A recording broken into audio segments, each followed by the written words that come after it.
വണക്കം. പൊളിമിക്സ് ആരംഭിക്കുകയാണ്. ഏവർക്കും സ്വാഗതം.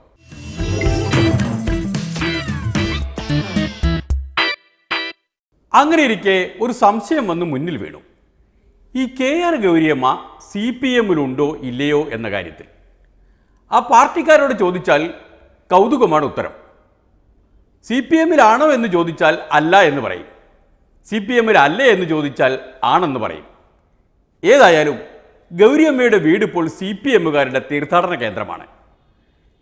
ചിലർ കയറി ചെന്ന് ക്ഷേമം അന്വേഷിക്കും, ചിലർ കയറി ചെന്ന് പുരസ്കാരം സമർപ്പിക്കും.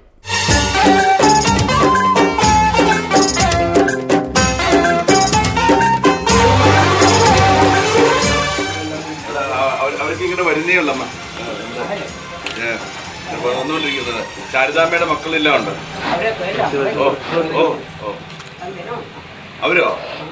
അവര് വരുന്നത് ശാരദാമ്മയുടെ പേരിലുള്ള ഈ വർഷത്തെ പുരസ്കാരം. പുരസ്കാരമൊക്കെ ഉണ്ട്. ശാരദാമ്മയ്ക്ക് രണ്ടാൺമക്കളും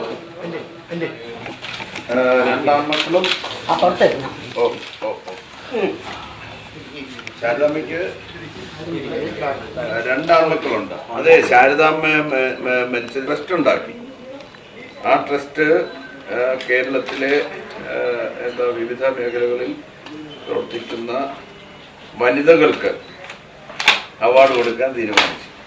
അവരുടെ കാലത്ത് ഈ ശാരദാമ്മ ഉണ്ടായിരുന്ന കാലത്ത് ഒരു കുടുംബത്തിലെ ജോലിക്കാരിയുടെ മകളാണ്. പക്ഷേ അവരുടെ അച്ഛൻ തമ്പുരാൻ.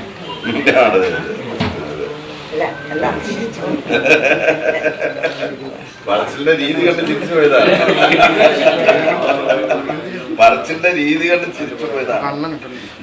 എന്നെക്കാട്ടില് ജോലിക്കാരിയുടെ മകളാണ്, പക്ഷെ അച്ഛൻ തമ്പുരാനാണെന്നാണ് പറഞ്ഞത്. എല്ലായിടത്തും പറയുന്നൊരു കാര്യമാണ്. നമ്മുടെ അച്ഛനല്ല അമ്മയ്ക്ക് അച്ഛന്റെ പേരിലാണ്. അച്ഛന്റെ പേരിലാണ് പട്ടയം. ഞങ്ങൾ താമസിച്ചിരുന്ന ഭൂമിക്ക് പട്ടയം തന്നത് 57 ഗവൺമെന്റ് വലിയ മന്ത്രി നാട്ടിൽ വന്ന് പട്ടയം തന്നത്. അത് എല്ലായിടത്തും പറയുന്നത്. ഇത് ഈ ഒരു പേരെ അറിയാവൂ, വേറെ ഒന്നും അറിഞ്ഞൂടാ പട്ടയം കൊടുത്തത്. ജയശ്രീ, ഇത് മൂത്തവൾ, ഇത് മൂത്തയാള്, ശാരദാമ്മയുടെ മൂത്ത മോള്. ഇത് കൗൺസിലറായിരുന്നു അവിടെ. വരുന്നുണ്ട്. അടുത്തയാൾ എവിടെ? അടുത്ത ഒന്നാമത്തെ ആള് മാറും.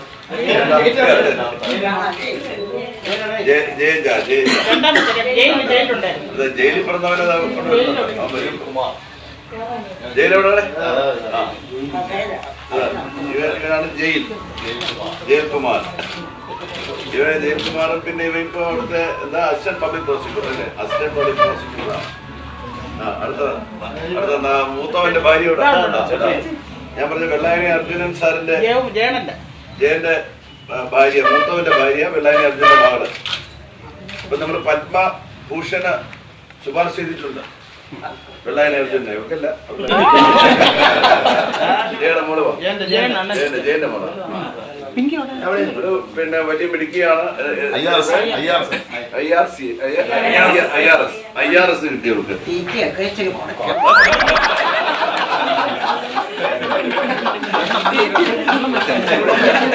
അവൾ തിന്നിട്ടല്ല,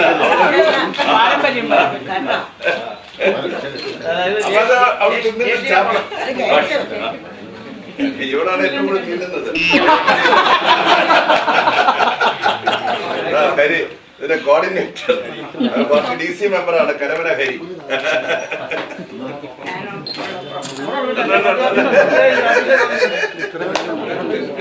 ഇനി നമുക്കിത് കൊടുക്കാനില്ലേ? ഞങ്ങളുടെ അവിടുത്തെ ചെല്ലപ്പന മൊമെന്റോ, പിന്നെ ഒരു 10,000 രൂപയുടെ ക്യാഷ് അവാർഡ്. ഇത് രണ്ടുമാണ് ഉള്ളത്. ക്യാഷ് 10,000 അമ്മയ്ക്ക് തരുന്നതാണ് അവാർഡായിട്ട്. പിന്നെ പ്രശസ്തി പത്രം, മാതൃകാ പൊതുപ്രവർത്തക, ജയ ശാരദാമ്മ പുരസ്കാരം 2016. ശാരദാമ്മയുടെ പടമുണ്ട്, താഴെ അമ്മച്ചിയുടെ പടമുണ്ട്. അധ്വാനിക്കുന്നവന്റെയും പാവപ്പെട്ടവന്റെയും സ്ത്രീകളുടെയും മോചനത്തിനായുള്ള പോരാട്ട വേദികളിൽ തന്റെ ജീവിതം സമർപ്പിച്ച ത്യാഗനിർഭരമായ പൊതുജീവിതത്തിനുടമ വിപ്ലവ കേരളത്തിന്റെ ധീര വനിത സഖാവ് KR ഗൗരിയമ്മയ്ക്ക് ജയ ശാരദാമ്മ പുരസ്കാരം 2016 സമ്മാനിക്കുന്നു. പുരസ്കാര നിർണയ കമ്മിറ്റിക്ക് വേണ്ടി Kadakampally Surendran, doctor TN. Seema, S. Pushpalatha. ആദ്യം ഇത് കൊടുക്കാം അല്ലേ? ഇരുന്നോണ്ട് കൊടുത്താൽ അത് ഇരുന്നോണ്ട് കൊടുക്കാൻ പറ്റും.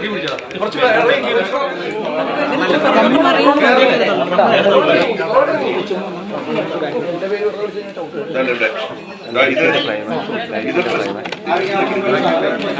പ്രശസ്തി പത്രം. ഇത് പ്രശസ്തി പത്രം. പ്രശസ്തി പത്രം ഒന്ന് അത് വാങ്ങിക്കും. ഇത് നല്ല വെയിറ്റ് ഉള്ളതാണ്. ഇതമ്മ വാങ്ങിക്കണം. ഇത് ഒരു കൈയാണ്, വളയിട്ട കൈയാണ്.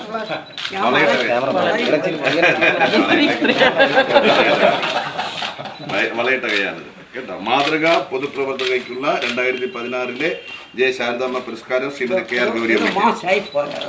അല്ല എല്ലാ പെൺപിള്ളേരും ഇപ്പൊ വളയിടാറുണ്ട്. ഇത് നോക്കിയാൽ ഇതിന്റെയൊക്കെ കയ്യിൽ വളയില്ലേ? എല്ലാത്തിന്റെ കയ്യിലും ഉണ്ട് വള. വാച്ചാണ്, അത് വള പോലെ തന്നെയാണ്. ഇത് സാധാരണ വാച്ചൊന്നുമല്ല, വളയും വാച്ചും കൂടെ ചേർന്നതാണ്. അതുകൊണ്ട് ഇത് ഇതമ്മ വാച്ചു.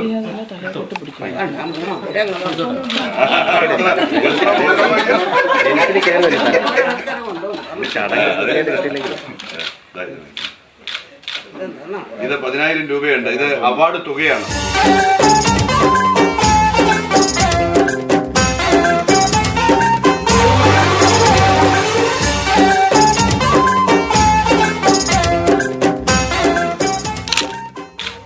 പുരസ്കാരങ്ങൾ ഏർപ്പെടുത്താൻ മാത്രമല്ല അത് അർഹരായവരുടെ കയ്യിൽ എത്തിച്ചു കൊടുക്കാനും അറിയാം CPMകാർക്ക് എന്ന് മനസ്സിലായല്ലോ. ഇനി ഏതായാലും ഗൗരിയമ്മയുടെ പിന്മുറക്കാരിയായ പുതിയൊരു വിപ്ലവ നായികയെ കാണാം. ടി.എൻ. സീമ. ആ സഖാവിന് ഒരു രേഖ അവതരിപ്പിക്കാനുണ്ട്. വായിച്ചിട്ട് ചിരി സഹിക്കാൻ വയ്യാത്തത് കൊണ്ടാണ് ഞാൻ ഇതെടുത്ത് ഇങ്ങോട്ട് കൊണ്ടുവന്നത്. തിരുവിതാംകൂർ ദേവസ്വം ബോർഡ് ചെയർമാന്റെ ഒരു ഇന്റർവ്യൂ, മാതൃഭൂമിയിൽ വന്നൊരു ഇന്റർവ്യൂ ആണ്.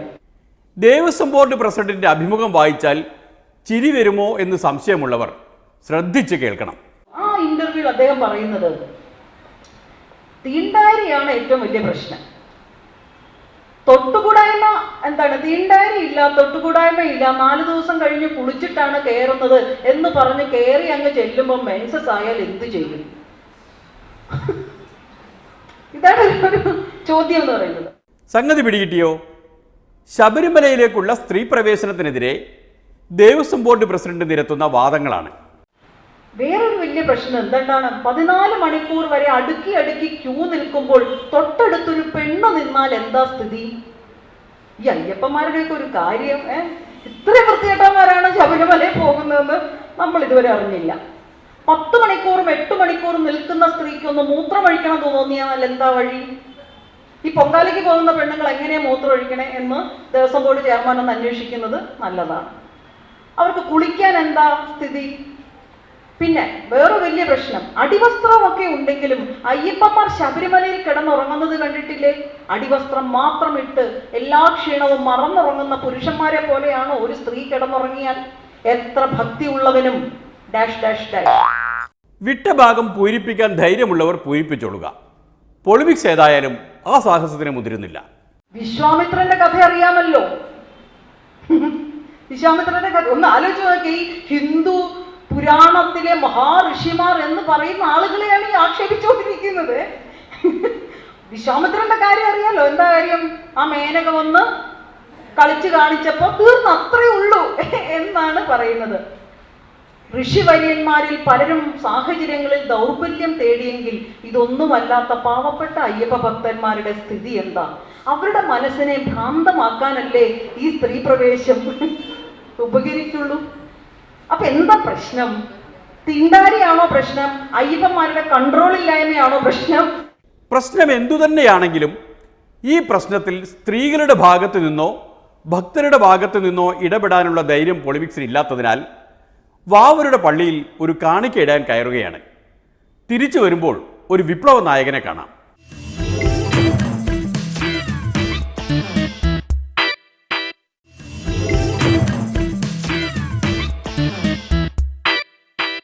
VSന്റെ കാര്യത്തിൽ ഗൗരിയമ്മയെ പോലെ സംശയിക്കേണ്ട കാര്യമൊന്നുമില്ല. അദ്ദേഹം 1964 മുതൽ CPMൽ തന്നെയാണ്.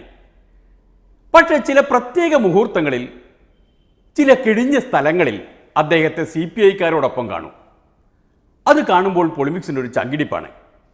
ഏറ്റവും അവസാനം കണ്ടത് എറണാകുളത്താണ് AIYF-കാരോടൊപ്പം.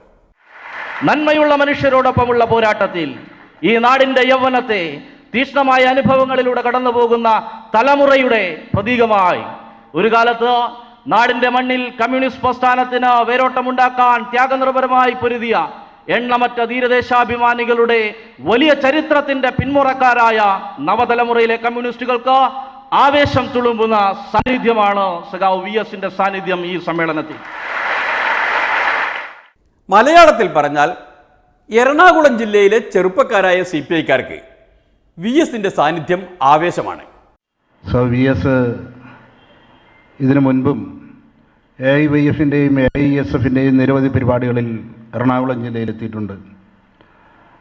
കേരളത്തിൻ്റെ മുഖ്യമന്ത്രിയായിരുന്നപ്പോഴും പ്രതിപക്ഷ നേതാവായിരുന്നപ്പോഴും ഇത് രണ്ടുമല്ലാതെ ഇപ്പോഴും കേരളത്തിലെ ജനപക്ഷ നിലപാടുകൾ കൊണ്ട് പാവങ്ങളുടെ പടത്തലവനായി പുന്നപ്ര സമരത്തിൻ്റെ നായകനായി കേരളത്തിലെ കമ്മ്യൂണിസ്റ്റുകാരെന്നും ആവേശപൂർവ്വം ഉൾക്കൊള്ളുന്ന VS-ൻ്റെ സാന്നിധ്യം AIYF-ൻ്റെ ഈ വേദിയെ ധന്യമാക്കുന്നു, നമ്മെ ആവേശഭരിതരാക്കുന്നു. VS-നെ സവിനയം ഈ സമ്മേളനം ഉദ്ഘാടനം ചെയ്യുന്നതിന് വേണ്ടി ഞാൻ ക്ഷണിക്കുന്നു.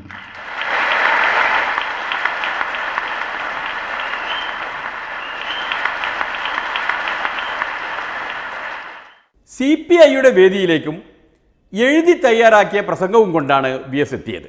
നമ്മളെല്ലാം ചരിത്രവും ലോകസംഭവ വികാസങ്ങളും ജാഗ്രതാപൂർണമായി പഠിക്കുകയും വിലയിരുത്തുകയും ചെയ്യുന്നവരാണ്. കാരണം ഇന്നലകളുടെ ചരിത്രവും അത് നൽകുന്ന പാഠങ്ങളും ഉൾക്കൊണ്ടുകൊണ്ട് മാത്രമേ നമുക്ക് ഇന്നിൻ്റെ പ്രശ്നങ്ങൾ വിലയിരുത്താനാവൂ. അത്തരമൊരു വിലയിരുത്തലിൻ്റെ അടിസ്ഥാനത്തിൽ മാത്രമേ നമുക്ക് നാളെയുടെ പ്രശ്നങ്ങൾ മനസ്സിലാക്കാനും അവയെ നേരിടാനുള്ള പദ്ധതികൾ ആവിഷ്കരിക്കാനും കഴിയൂ. അതുകൊണ്ട് ചരിത്രത്തിൻ്റെ ഓർമ്മപ്പെടുത്തലുകൾ നമുക്കെന്നും പാഠങ്ങളാണ്. അതാണ് പ്രശ്നം. അവിടെ തന്നെയാണ് പ്രശ്നം. ചരിത്രം ഇന്നലെയുടെയും മിനിയാന്നത്തെയും കഴിഞ്ഞ ആഴ്ചയിലെയും ചരിത്രമെന്ന് പറഞ്ഞാൽ, അല്ലെങ്കിൽ എറണാകുളം ജില്ലയിലെ ആനുകാലിക കമ്മ്യൂണിസ്റ്റ് ചരിത്രം എന്ന് പറഞ്ഞാൽ CPM-കാർ കൂട്ടത്തോടെ പോയി CPI-യിൽ ചേരുന്നതാണ് എന്നോർക്കണം. സഖാവ് മോഹനൻ തോപ്പിൽ പ്രദേശത്തെ CPM-ന്റെ മുൻ ബ്രാഞ്ച് കമ്മിറ്റി അംഗം, സഖാവ് ജയദേവൻ കാക്കനാട് CPM മുൻ ബ്രാഞ്ച് കമ്മിറ്റി അംഗം,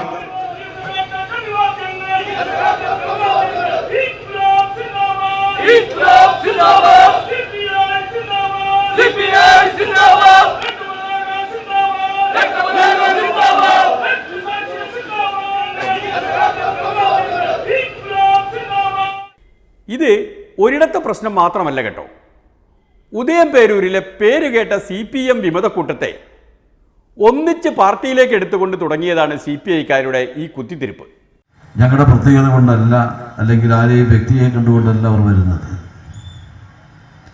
കമ്മ്യൂണിസ്റ്റ് പാർട്ടി ഇന്ത്യ രാജ്യത്ത് സ്വീകരിച്ചിട്ടുള്ള നയങ്ങളും പരിപാടികളും മനസ്സിലാക്കിയിട്ടാണ് എല്ലാവരും തന്നെ വന്ന് ചേർന്നുകൊണ്ടിരിക്കുന്നത്.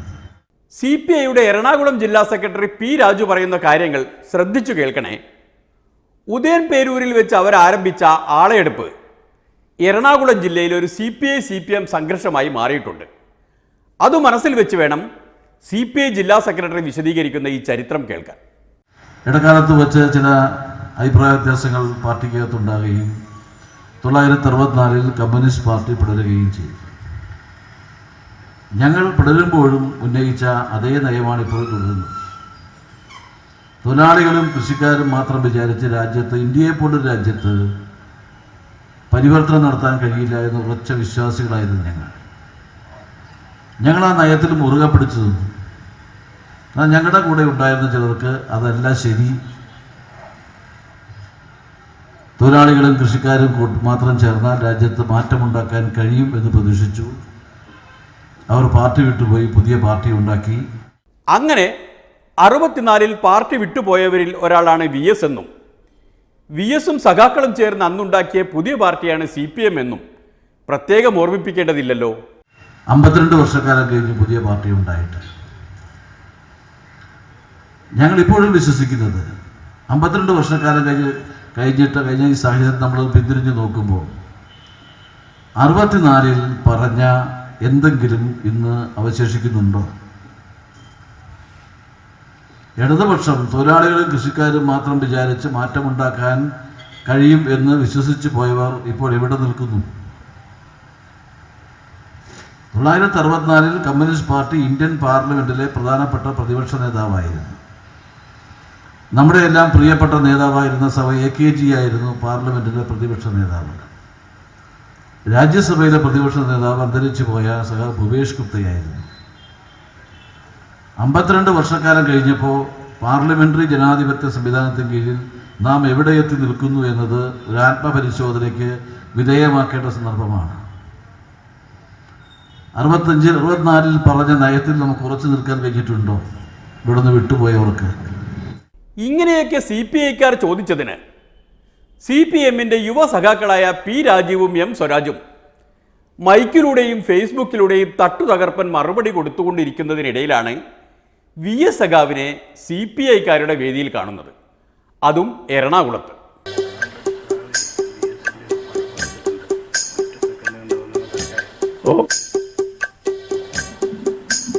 കുന്നത്താട് മണ്ഡലത്തിലെ മോറക്കാലയിലുള്ള സഹ തോമസ് ചാണ്ടി ഒരുപാട് നാളുകളെടുത്ത് VSന്റെ ഒരു ചിത്രം വരച്ച് പൂർത്തിയാക്കിയിട്ടുണ്ട്. സഹാവത് ഇപ്പോൾ ഈ വേദിയിൽ വെച്ച് VSന് സമ്മാനിക്കുന്നു.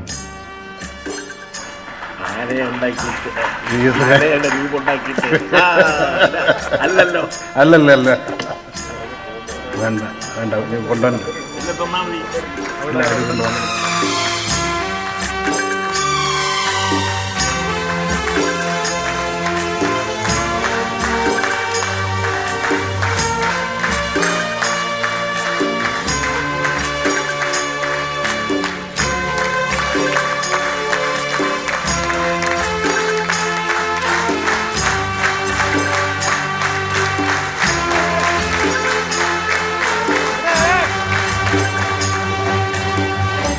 പുന്നപ്ര വയലാർ സമരം പോലെ തന്നെയാണ് സമരനായകനായ VSഉം. അദ്ദേഹം CPMകാർക്ക് മാത്രമല്ല CPIക്കാർക്കും ആവേശമാണ്. ആ കാര്യം CPMന്റെ നായകരായ P രാജീവിനെയും M സ്വരാജിനെയും ഓർമ്മിപ്പിച്ചുകൊണ്ട് ഒരു ഇടവേളയിലേക്ക് കടക്കുകയാണ്. അത് കഴിഞ്ഞു വന്നിട്ട് വേണം കോൺഗ്രസിനെ ശക്തിപ്പെടുത്താൻ.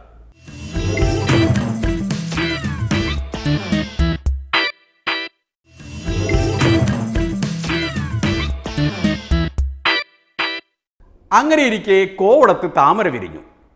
നല്ല ലക്ഷണമൊത്തൊരു ചെന്താമര. അത് പക്ഷേ BJPക്കാർക്ക് മുതലെടുക്കാൻ കഴിയുന്നതിന് മുൻപ് ചില കശ്മലന്മാർ കസക്കി എറിഞ്ഞു.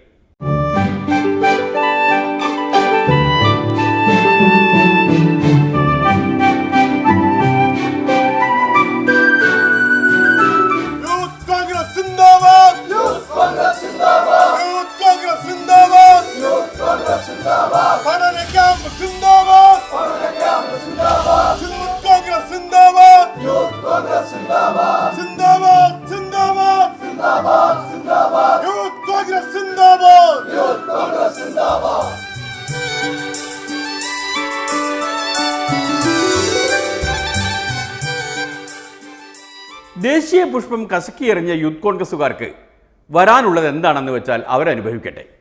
തൽക്കാലം നമുക്ക് അവരുടെ പരിപാടി എന്താണ് എന്ന് നോക്കാം. യൂത്ത് കോൺഗ്രസിന്റെ കോവളം മണ്ഡലം കമ്മിറ്റി സംഘടിപ്പിച്ച ക്യാമ്പാണ് സന്ദർഭം.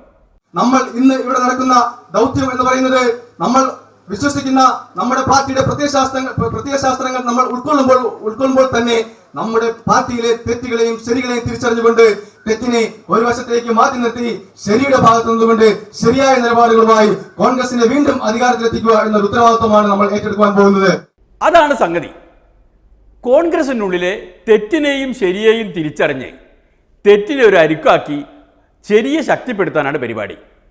അപ്പോൾ ഇനി തെറ്റേത് ശരിയേത് എന്ന് മാത്രം അറിഞ്ഞാൽ മതിയല്ലോ.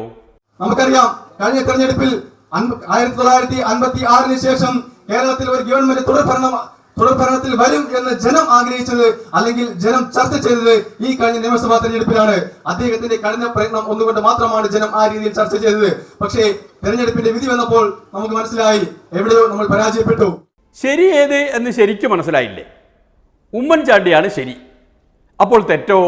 ഞാനിപ്പോഴും വിശ്വസിക്കുന്നു പ്രതിപക്ഷം പോലും ഉന്നയിക്കാത്ത, പ്രതിപക്ഷം പോലും ഉയർത്തിപ്പിടിക്കാത്ത അഴിമതി കഥകൾ നമ്മുടെ തന്നെ പാർട്ടിയുടെ പ്രധാന കീ പോസ്റ്റുകളിൽ ഇരിക്കുന്നവർ ഉന്നയിച്ചതിന്റെ ഒരു ഭാഗമായിട്ടാണ് നമുക്ക് പരാജയം വെക്കേണ്ടി വന്നത്.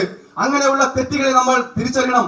ആ തെറ്റുകളെ മാറ്റി ശരിയുടെ ഭാഗത്തു നിന്നുകൊണ്ട് യൂത്ത് കോൺഗ്രസിനെ ശക്തിപ്പെടുത്തുവാൻ നമുക്കെല്ലാം ഒരുമിച്ച് മുന്നേറാമെന്ന്. പ്രതീക്ഷിച്ച പോലെ തന്നെ VM സുധീരനാണ് തെറ്റ്. അപ്പോൾ ഇനി സുധീരനെ ഒരു അരിക്കാക്കി ഉമ്മൻചാണ്ടിയുടെ പിന്നിൽ അണിനിരന്ന് മുന്നേറാനാണ് കോവളത്തെ യൂത്ത് കോൺഗ്രസുകാരുടെ പരിപാടി. ഇത് പക്ഷേ ഗ്രൂപ്പിസമല്ല കേട്ടോ, കോൺഗ്രസിനെ ശക്തിപ്പെടുത്തലാണ്. കോവളം നിയോജക മണ്ഡലത്തിലെ യൂത്ത് കോൺഗ്രസ് പ്രവർത്തകരെ ഞാൻ അഭിമുഖീകരിക്കുമ്പോൾ ഒരു കാര്യത്തിൽ ഞാൻ പ്രത്യേകമായിട്ട് നിങ്ങളെ അഭിനന്ദിക്കുകയാണ്. കഴിഞ്ഞ അസംബ്ലി തെരഞ്ഞെടുപ്പിൽ നമുക്കൊരു പരാജയം കേരളത്തിലുണ്ടായി. പരാജയത്തിൻ്റെ കാരണങ്ങൾ കണ്ടെത്തി ആരെയെങ്കിലും കുറ്റപ്പെടുത്താനോ അല്ലെങ്കിൽ അവരുടെ മേൽ പഴിയാനാനോ ഒന്നും ശ്രമിക്കുന്നത് ശരിയുമല്ല. എന്ന് വെച്ചാൽ പരാജയത്തിന് കാരണം VM സുധീരനാണ് എന്ന് പരസ്യമായി വിളിച്ചു പറയുന്നത് ശരിയല്ല. ജനാധിപത്യത്തിൽ ജയവും പരാജയവും മാറി മാറി വരും. ജയത്തിൽ അഹങ്കരിക്കരുത്, പരാജയത്തിൽ നിരാശരായി മാളത്തിൽ ഒളിക്കരുത്. പരാജയത്തിന്റെ കാരണം കണ്ടെത്തി ആ തെറ്റ് തിരുത്തി ജനങ്ങളോടൊപ്പം നിന്ന് പ്രവർത്തിച്ച് മുമ്പോട്ട് നീങ്ങാറുള്ളത്.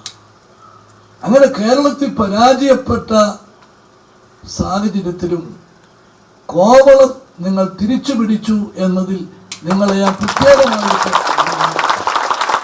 കോവളത്തെ യൂത്ത് കോൺഗ്രസുകാരെ പോലെ കേരളത്തിലെ മുഴുവൻ കോൺഗ്രസുകാരും തെരഞ്ഞെടുപ്പ് കാലത്ത് ഉമ്മൻചാണ്ടിയുടെ പിന്നിൽ ഉറച്ചു നിന്നിരുന്നുവെങ്കിൽ കേരളത്തിൽ ഇപ്പോൾ തുടർ ഭരണമുണ്ടായേനെ. ഇപ്പോഴെന്താ സ്ഥിതി? കേരളത്തിൽ ഭരണമുണ്ടോ? ഡെന്റൽ കോളേജിലെ കുട്ടികളുടെ കഴിഞ്ഞ പ്രാവശ്യത്തെ ഫീസ് ഗവൺമെന്റ് സീറ്റാണെങ്കിൽ 23,000, മെറിറ്റ് സീറ്റാണെങ്കിൽ 1.25 ലക്ഷം. ഇപ്പൊ ഫീസ് ഏകീകരിച്ചപ്പോൾ 4 ലക്ഷം എല്ലാവർക്കും. എന്ത് കണക്കാ? കണക്ക് കൂട്ടിയത് തെറ്റിപ്പോയെന്നാ ഇപ്പൊ പറയുന്നത്. ഇതാണോ ഒരു ഗവൺമെന്റ് ചെയ്യേണ്ടത്? ഇപ്പൊ അത് പിൻവലിക്കേണ്ടി വന്നു. 23ഉം 1.25ഉം കൂടെ കൂട്ടിയച്ച് ഏകീകരിക്കുമ്പോൾ ഈ 1.25-നേക്കാൾ കൂടിയ തുക വരുന്നത് എങ്ങനെയാ? അതേത് കണക്ക് ശാസ്ത്രമാണ്? അപ്പോൾ ഇപ്പം ഇടതുമുന്നണിക്ക് ഒരു കാര്യം തിരിച്ചറിഞ്ഞ് വരികയാണ്, സമരം പോലെയല്ല ഭരണം. ഉമ്മൻചാണ്ടി പ്രതീക്ഷിക്കുന്നത് പോലെ CPM മന്ത്രിമാരിൽ ആർക്കെങ്കിലും അത് പിടികിട്ടിയിട്ടുണ്ടെങ്കിൽ ഒരാൾക്കേ പിടികിട്ടാൻ സാധ്യതയുള്ളൂ, വിദ്യാഭ്യാസ മന്ത്രിക്ക്, രവീന്ദ്രനാഥൻ മാഷിന്. പരീക്ഷ എന്ന് പറയുന്നത് വാക്കൊന്നാണ്, പക്ഷെ ഓരോ തലത്തിലും അതിൽ കോൺസെപ്റ്റ്സ് ഡിഫറെൻ്റ് ആണ്. ഈ സാധനം എങ്കിലും നമുക്ക് മനസ്സിലായി. ഇത് കേരളത്തിലെ മുഴുവൻ ജനങ്ങളെയും എനിക്ക് പറ്റാവുന്ന രീതിയിൽ പഠിപ്പിക്കാൻ ശ്രമിക്കുകയാണ്. കാരണം കഴിവില്ലാത്തതുകൊണ്ടല്ല, എന്താണ് എങ്ങനെയാണത് ഫേസ് ചെയ്യേണ്ടതെന്ന് അറിയാത്തതുകൊണ്ടാണ്. അതാണ് കാര്യം. സഖാക്കൾക്ക് ഭരിക്കാൻ അറിയാഞ്ഞിട്ടല്ല, ഭരണയന്ത്രത്തെ എങ്ങനെ അഭിമുഖീകരിക്കണം എന്നറിയാഞ്ഞിട്ടാണ്. അത് പഠിച്ചെടുക്കാൻ അവർക്കൊരു 5 വർഷത്തെ സമയമെങ്കിലും അനുവദിച്ചു കൊടുക്കണമെന്ന് പ്രതിപക്ഷത്തെ മിടുമിടുക്കന്മാരോട് അപേക്ഷിച്ചുകൊണ്ട് ഇന്നത്തെ ഏർപ്പാട് നിർത്തുകയാണ്. അഭിവാദ്യങ്ങൾ.